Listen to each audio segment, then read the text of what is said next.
In previous cases of witchcraft, procedure dictated that the magistrates should attempt to get the accused to confess and then to arrange for some punishment that permitted the accused to reinstate him or herself back into the community. Thus, most accusations of witchcraft had failed to lead to a conviction.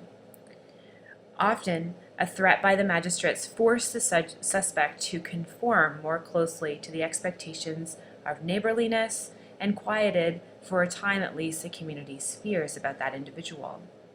Salem's trials did not, however, serve to perform this function. Hunted in their homes, the faces of their neighbors turned against them, confined to jail in degrading and unhealthy conditions, suspects began to confess. Some believed that by becoming an informer, as in the case of Tituba, they would be spared. And one of the more interesting aspects of the Salem trials is that Tituba is one of the few who is not executed, though she confesses. What was perhaps most problematic about the magistrates' efforts in Salem to identify the tormentors, and what likely fueled the continued accusations and hysteria, was that each time a person was questioned, they brought the afflicted girls in to witness the examination and to see if the girls would be struck down by the accused and experienced fits in the presence of the person who was accused of witchcraft. Even when the craze spread beyond the borders of Salem into neighboring towns like Andover, the girls were transported there to be used to identify witches. Had the examining magistrates questioned the afflicted, the witness and the suspects apart, the events at Salem might have looked very different than they did. This was not the only way in which the proceedings at Salem were legally suspect. At the time of the events, Massachusetts was being ruled by an ad hoc government established in 1689.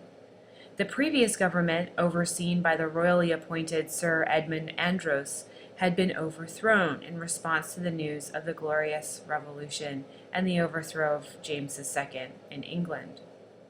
Although the ad hoc government had convicted a few men for capital offenses, it would have been risky to conduct a witchcraft trial knowing that its legitimacy would likely have been called into question. The first charter of Massachusetts had been vacated by the English crown in 1684. Given that the charter was the legal basis of the colony, Massachusetts criminal law and courts were now without legal grounding.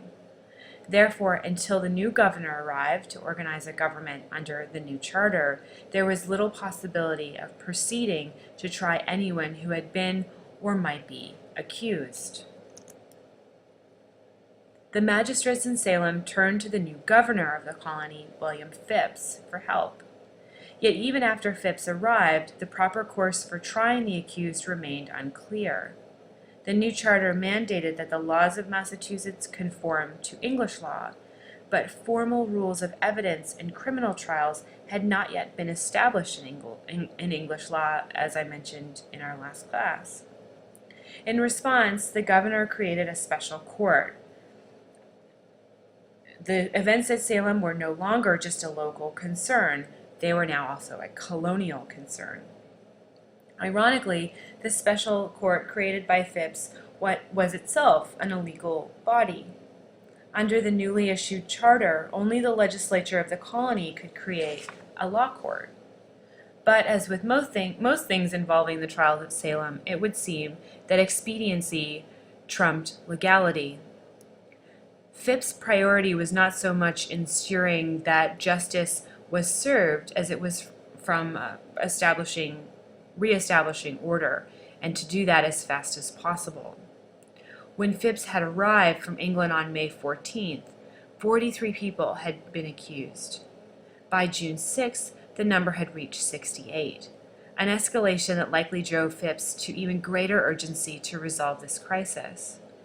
Far away in England, John Evelyn pointed to the crux of the issue for the newly arrived governor when he wrote in his diary, "Unheard of stories of the universal increase of witches in New England, men, women, and children devoting themselves to the devil so as to threaten the subversion of the government." So you see some of what people were concerned about through this quote.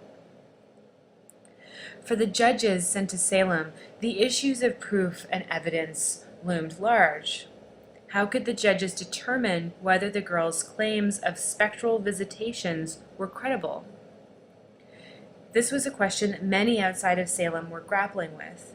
By the second half of the 17th century, the argument over proofs of witchcraft had merged into larger debates over rationality and empiricism.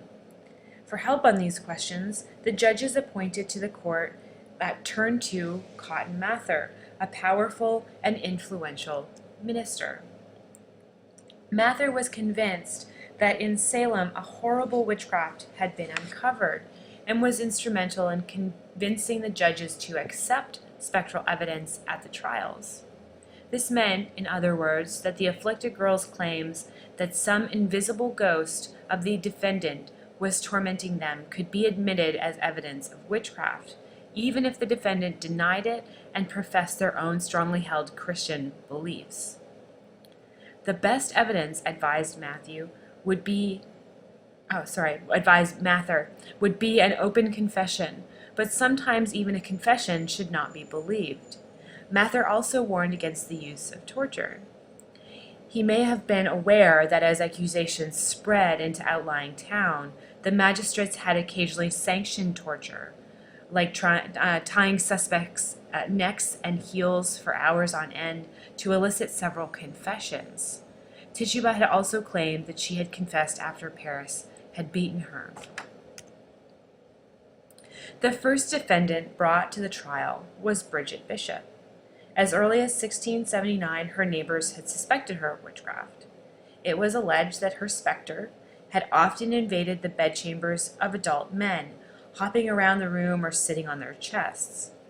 During the trial, she was caught by the prosecution in a number of lies, and several witnesses, including other accused witches, testified against her. Yet the critical evidence in her prosecution was spectral evidence. The indictments made clear that she had been brought to trial because her specter afflicted her accusers at the preliminary hearing. Bishop was hanged in Salem on June 10th. Appalled by the conduct of the trial, one of the appointed judges quickly resigned. Word reached Phipps, who had gone off to fight the French and Indians in Maine. Dismayed by the news, Phipps formally asked several ministers to report their thoughts to him and his council. Although Mather and other ministers retreated somewhat from their positions supporting spectral evidence, Mather continued to push for its inclusion in the trials. While spectral evidence alone should not prove guilt, he argued, it should lead the court to a close examination of other forms of evidence. But the Bishop case had set the precedent. Thus, even with doubt cast on the use of spectral evidence as the sole basis for a conviction, it remained a critical component for the ensuing convictions that happened. The conventional wisdom among scholars of the Salem Panic still looms large. Without spectral evidence, there would have been no executions and probably no trials. By accepting the validity of spectral evidence, the court was validating the kind of testimony about maleficium that judges and ministers had been rejecting for more than 30 years at this point.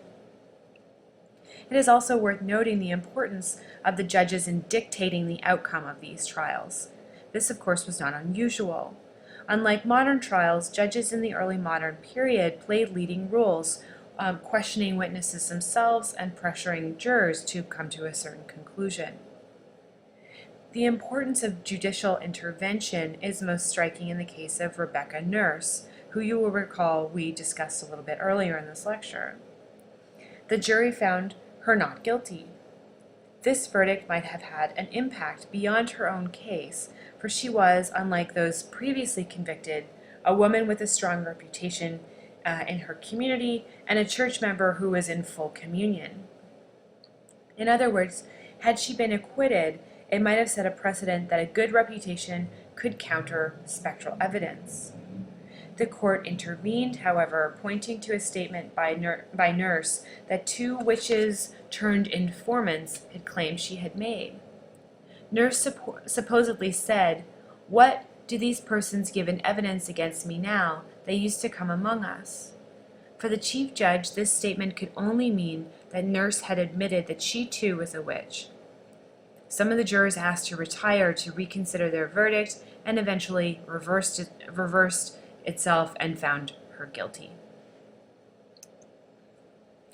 In the end, all 18 of the women and men brought to trial between June 2nd and September 19th were convicted and hanged. Only Giles Corey refused to be tried and was pressed to death under an old common law rule never invoked before or again in colonial New England. There were some reprieves, as in the case of pregnant women or those who, having confessed, requested more time to prepare themselves for death. No jurisdiction in the American colonies had such a high conviction rate for felonies. Not in early witchcraft trials in Massachusetts, nor in other capital offenses. It is not surprising, then, that soon after the crisis ended, its survivors attempted to make amends for their rush to judgment. Within a decade of the trials, 2 of the judges had publicly renounced their part in the ordeal, and one entire jury panel apologized en masse for its verdicts.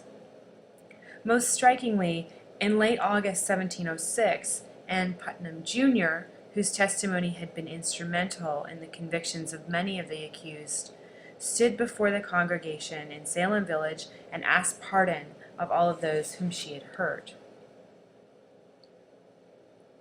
Scholars have offered a number of interpretations of the crisis that occurred in Salem. Some have pointed to natural causes for the girl's visions of ghostly specters, citing poisoning or a swelling of the brain. Others attribute the crisis to long-standing political, economic, and religious discord among the men of Salem Village, thereby denying the significance of women to these events altogether. The most dubious interpretations, in my opinion, are by those scholars who have attempted to psychoanalyze the individuals involved in the panic.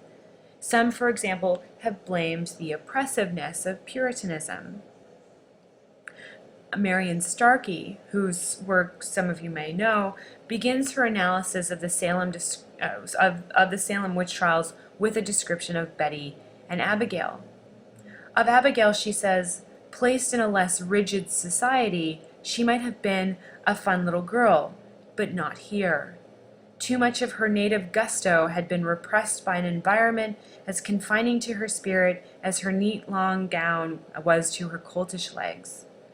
She was a child who longed to make far more noise in the world than she ever had been permitted to make.